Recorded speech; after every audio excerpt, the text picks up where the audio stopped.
हमको यहाँ भागवत करने के लिए निमंत्रण कौन दिए थे? आप दिए थे। क्यों दिए थे? माइक दीजिए उनको, जरा जोर से बोलें। कथा के लिए। कैसे पता चला कि हम कथा करते हैं? सुने थे आपने? हाँ।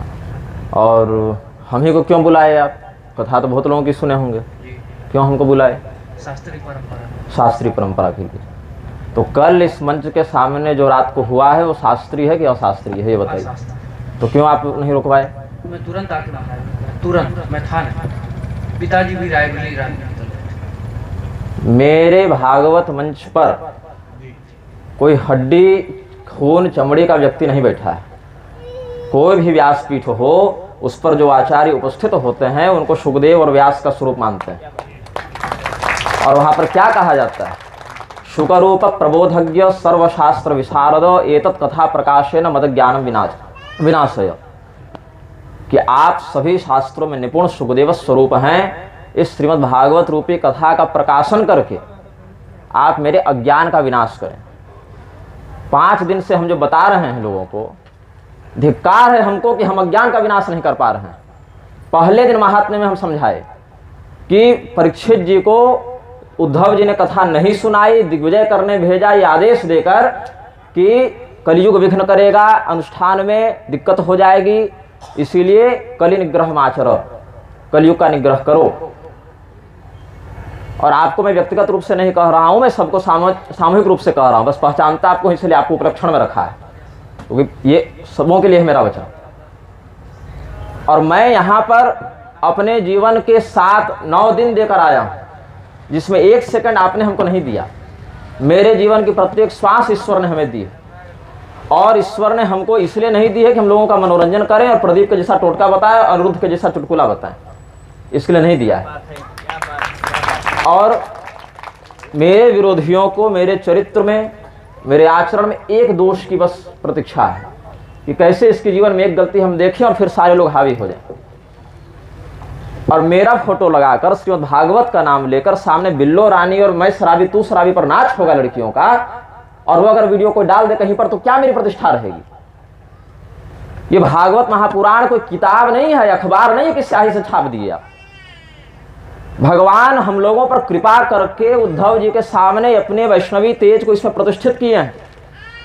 तेनेयं वाङ्मयी मूर्ति प्रत्यक्षा वर्तते हरे। ये हम नहीं बोल रहे हैं, ये भागवत महापुराण में व्यास ने स्वयं इसका प्रमाण लिखा है, महात्म्य के अंतर्गत लिखा है, अन्य विषयों में लिखा है। जब हम बता रहे हैं कि द्यूत पानम स्त्रियस्तूना इत्रा धर्मश्च चतुर्विध, 4 जगह धर्म का वास होता है, तो अभिभावक क्यों नहीं अपने बाल बच्चे को संस्कार देते हैं? उनको तो होश नहीं, वो तो बच्चे हैं, ऐसे पूरे बच्चे भी नहीं हैं। मोबाइल चलाने का होश है, नाचने का होश है, गीत का होश है, और बस इसका होश नहीं है उनको। इतने बच्चे तो नहीं है, 5-6 साल के अबोध बच्चे। तो माता पिता उनको क्यों उचित शिक्षा नहीं दे रहे हैं कि ये मनोरंजन का मंच नहीं है, भागवत का मंच है? कल मुझे ज्वर था, दवा खाकर हम विश्राम कर रहे थे, मेरी नींद 5 बार टूटी। आप मुझे रात भर जगाइए, हमको कोई दिक्कत नहीं, भगवान का नाम गा के जगाइए ना जी, हम साथ में जगेंगे आपके। शास्त्र में जागरण का विधान है, मनोरंजन के लिए ये मंच नहीं है ना। आप मनोरंजन के लिए पैसा खर्चा किए हैं। हम कल ही रात को अपना वापसी का टिकट देख रहे थे, 1 सीट बची थी, हम बोले हम निकल जाते हैं, पारायण आपका पूरा होगा, यज्ञ मंडप में कर्मकांड पूरा होगा, दक्षिणा भी मत दीजिएगा, मैं सबको दे लूंगा, मैं अपनी दक्षिणा भी छोड़ दूंगा अगर ज्यादा खर्चा होगा तो। क्योंकि कारिता कण लोभे न कथा सार ततोगतः, धन के लोभ से की गई कथा का सार चला जाता है, यही कलयुग का प्रभाव है। और मैं उससे भगवान की कथा को बचाने की सेवा करने का ही संकल्प लेकर यहां बैठता हूं कि अन्य लोग जो कथा को विकृत कर रहे हैं वो कम से कम हम उसमें दोषी न बने। तो इसीलिए आज हम कथा नहीं करेंगे, ये दंड है आपका। कृपा करके मैं यहां रुका हुआ हूं अभी तक, नहीं तो मैं कल ही जा रहा था। लंगड़ा नहीं हूं, पैर से पैदल भी स्टेशन तक जा सकता हूं, भले 4 दिन में पहुंचूं। सामान रख लें, बाद में आएगा चाहे नहीं आएगा। आप इतना खर्च क्यों कर रहे हैं? आपके जो यजमान हैं हमारे, वृद्ध हैं, विनम्र हैं, बस उनका ख्याल करके कि उनका जीवन अपने अंतिम पड़ाव पर है, 4थे पल में पहुंच गए हैं, तो कम से कम उनको बुरा न लगे, इसीलिए बस उनका चेहरा देखकर हम रुक गए कि विनम्र हैं, वृद्ध हैं, उनको बुरा न लगे, उनका कोई दोष नहीं इसमें। और ये केवल आपको नहीं कह रहा हूं, मेरे समस्त श्रोताओं को और भविष्य में जो आयोजक होंगे उनको भी। अभी मेरी पिछली कथा जहां कौशाम्बी में हुई, परीक्षण में पता चला कि उनका जनेऊ सही समय पर सही विधि से नहीं हुआ था। वो दक्षिण भारत जाकर विधिवत जनेऊ कराकर पूरा संस्कारित होकर आए, तब हमने कहा कि आप यहाँ कथा करेंगे। ऐसे नहीं मैं आ जाता हूँ। आप 1 करोड़ देकर चारों शंकराचार्य को बुला कर ले आइए, आपका सामर्थ्य होगा वो आ जाएंगे, हमको कोई मतलब नहीं है। निग्रहाचार्य को बुलाने के लिए धन नहीं, साहस और सदाचरण चाहिए, बता दे रहा हूँ। तो मैं केवल यजमान के वृद्धावस्था को और विनम्रता को और उनके चौथेपन की स्थिति को देखकर रुक गया हूं। आज मैं कथा नहीं करूंगा, क्योंकि आप कथा के अधिकारी नहीं हैं। परीक्षित जी को कथा इसलिए नहीं सुनाई कि वो राजा थे। परीक्षित जी को कथा इसीलिए सुनाई गई क्योंकि वो अधिकारी थे। बाकी जो अधिकारी नहीं थे, अभक्ताश्च विज्ञाय नरदौ सखामृतम, पहले बता चुके हैं। अभक्त थे, देवता अमृत लेकर आए थे, इसीलिए अमृत की दक्षिणा के बदले भी उनको कथा नहीं दी गई। तो कथा क्यों सुनाई जा रही है, उसका उद्देश्य क्या है? अभी अपनी गृह प्रवेशिका लिख रहे होते जी, मेरी रामचरितमानस की कथा आ रही थी, व्यक्तिगत शाम तक सुखा है, वो हमने भी विश्राम दे दिया कि शरीर अधिक थक जाएगा तो फिर कथा में यहाँ हम समय नहीं दे पाएंगे, गले में अधिक बल पड़ेगा। तो हमने अपना सारा काम रोक दिया आपके काम के लिए। हमने अपने जीवन के काम को रोक दिया, अपने सामाजिक आध्यात्मिक उत्तरदायित्व से विश्राम लेकर आपके लिए हम यहाँ पर आए हैं। और यहाँ देख रहे हैं कि बच्चियाँ नाच कर रही हैं अश्लील गानों पर, वही मेरे मंच के सामने, मेरा फोटो बैनर भगवान की उपस्थिति में। हम आपको प्रबुद्ध कराने के लिए यहाँ पर आए हैं। और उसमें भी कोई सज्जन आए थे रोकने के लिए बीच में, मैं तो चेहरे से नहीं जानता सबको, यहाँ पर कोई रोकने आए भी थे। तो कोई देवी जी कह रहे अच्छा करने दो करने दो। क्यों हम बताए थे आपको पहले दिन कि श्रोता के क्या लक्षण हैं, वक्ता के क्या लक्षण हैं? क्यों हम परिश्रम करके इतना बोल रहे हैं? टाइम पास करने के लिए, मनोरंजन करने के लिए? अरे दक्षिणा की बात रही तो जो 7 दिन हम यहां देंगे ना, वही 7 दिन भगवान के सामने कुछ नहीं बोलेंगे, केवल देख लेंगे उनको, तो भगवान 2 जीरो बढ़ा कर दे देंगे। दक्षिणा के लिए नहीं आए हैं, आपके लिए आए हैं, आपका कल्याण करने के लिए आए हैं। दक्षिणा के लिए आना होता तो रोज 2 घंटा राम कथा फ्री में नहीं कहते रहते। अभी महाभारत फ्री में कहेंगे, कोई पैसा नहीं देगा, मनुष्य के लिए नहीं करेंगे, भगवती के लिए करेंगे। भगवती से जो प्राप्त होगा लोक परलोक में वही पर्याप्त है अपने लिए। ब्राह्मणस्य ही देहोयम क्षुद्र कामाय नश्यते। ब्राह्मण का शरीर भौतिक विषय वासना के लिए नहीं है। ब्राह्मण मरने के बाद ही सुखी होता है परलोक में, जीवन में ब्राह्मण सुखी नहीं होता है। तो भागवत को समझिए वो क्या है, किताब नहीं है, टाइम पास मनोरंजन नहीं है। आपने हमको बुलाया इसीलिए आपको हम उत्तरदायी समझकर बोल रहे हैं, व्यक्तिगत रूप से नहीं कह रहा हूं आपको। आप इस भाव को समझिएगा। हृदय में वेदना है, पीड़ा है, इसलिए इतना व्यक्त कर दे रहा हूं, नहीं तो इतना भी नहीं बोलता। आपका भला चाहते इसलिए रुक कर इतना बोल दे रहे हैं, भला नहीं चाहते तो कल रात ही कोई निकल चुके होते। फिर भी रुक गए। आज ये बताने के लिए रुक गए कि ऐसा मत करो, और अगर ऐसा करना है तो मुझे मत बुलाओ, अपने कमरे में नाचो गाओ मर जाओ, हमको कोई मतलब नहीं है। भागवत के सामने अनर्थ करोगे तो वाचिक के साथ शारीरिक दंड भी दूंगा, भी बोल दे रहा हूं। और उसके लिए हमको हाथ भी नहीं उठाना पड़ेगा। संकल्प शक्ति से ब्राह्मण सृष्टि भी कर सकता है, संकल्प शक्ति से विनाश भी कर सकता है। चारवाक को मारने के लिए ब्राह्मण को तलवार नहीं उठानी पड़ी थी, वाणी मात्र से संकल्प करना पड़ा था बस। भागवत के लिए जिए हैं, नाम ही श्री भागवतानंद है। जब पेट में थे ना तब माता पिता भागवत पढ़ा रहे थे, पैसा कमाने के लिए बाबा नहीं बने हैं हम यहाँ पर। तो पहले सदाचारी बनिए। भागवत हम 7 दिन नहीं 70 दिन सुनाएंगे, फ्री में सुनाएंगे। कोई टेंट माइक पंडाल मत लगाओ, कमरे में बैठ जाओ, शुरू हो जाओ, सत्संग करेंगे, लेकिन अधिकारी बनकर कीजिए। जो अधिकारी था ना, उसके लिए वो सुखदेव जी आ गए जो घर छोड़कर, पिता का मुंह नहीं देखे घर छोड़कर चले गए थे, वो भी अधिकारी को देखकर वापस लौटे। और अधिकारी नहीं रहोगे तो देवराजेंद्र के पद पर बैठ जाओ, कोई लाभ नहीं है उससे।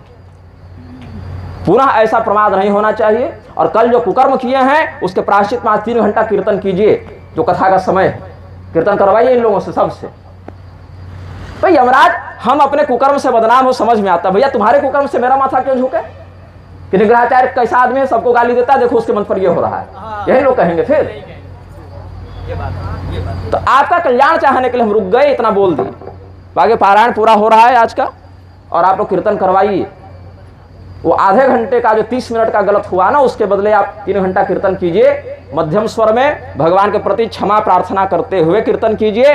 राम नाम और पूरे भागवत में कोई भेद नहीं है, उसी का उपबृंहण है, भगवान नाम का ही उपबृंहण है धर्मशास्त्र आदि पुराण।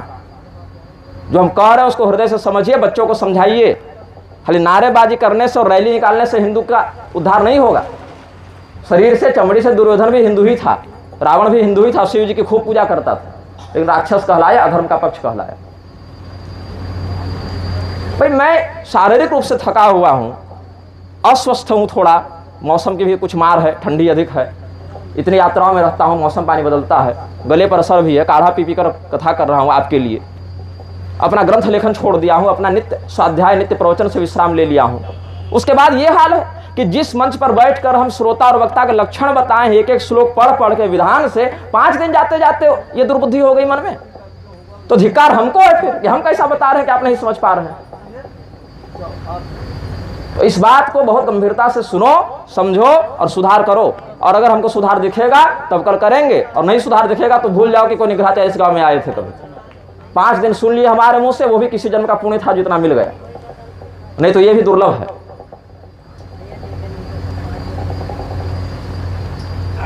क्या त्रिपाठी जी,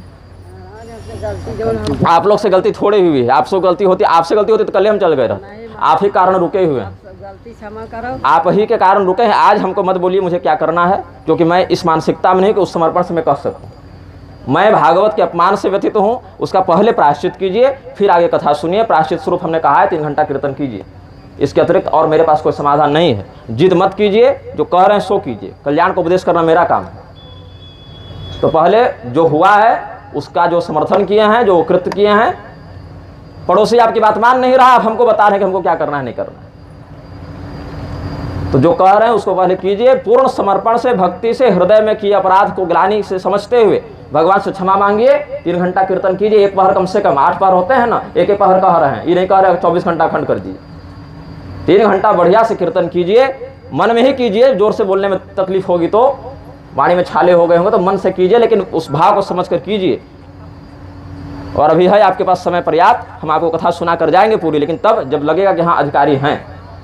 भाई न्यूनतम अर्ता रहिए ना, हम थोड़े कह रहे हैं कि अश्वमेध राजसूय यज्ञ कर लीजिए। आप सामान्य सदाचार कि भगवान के सामने कैसे प्रस्तुत होना है बताइए। आपके घर का मुखिया विधायक आएगा तो बहू बेटी ऐसे ही नाचेगी ऐसे गानों पर, तब बढ़िया से रहते हैं सब, नियंत्रण रहो, मर्यादा में रहो, रहेंगे कि नहीं। अब भगवान के कोई महत्व नहीं है यहाँ पर। भगवान मतलब एक 3rd क्लास आदमी से भी छोटे हो गए। यही कारण है कि हजारों हजार भागवत कहने और सुनने के बाद भी कल्याण नहीं होता, और जिसका कल्याण होना था वो धुंधुकार अजामिल कर लिए अपना उद्धार।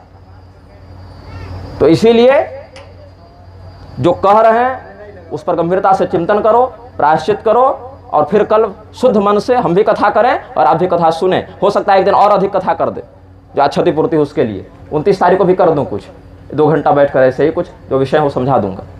लेकिन आज नहीं होगी कथा, आज कथा विश्राम है मेरी ओर से। मूल पारायण हो रहा है इसलिए खंडित नहीं होगा, जो उसका व्याख्यान है वो हम विश्राम दे रहे हैं, इसीलिए क्योंकि आप अब उसको सुनने के योग्य अधिकारी नहीं रहे। अब पहले भगवान नाम कीर्तन कीजिए, अपराध का प्रायश्चित कीजिए। अभक्त बनिएगा, कथा नहीं मिलेगी। भक्तिहीन हृदय में कथा नहीं टिकती है, फूटे घड़े में पानी नहीं भरा जाता है। घड़ा भरिए पहले, अपना छिद्र बंद कीजिए, कीर्तन करवाइए। और मेरे कमरे में कोई आया क्षमा मांगने तो धुना आएगा, बोल दे रहे हैं, अभी दिमाग बहुत गर्म है आज।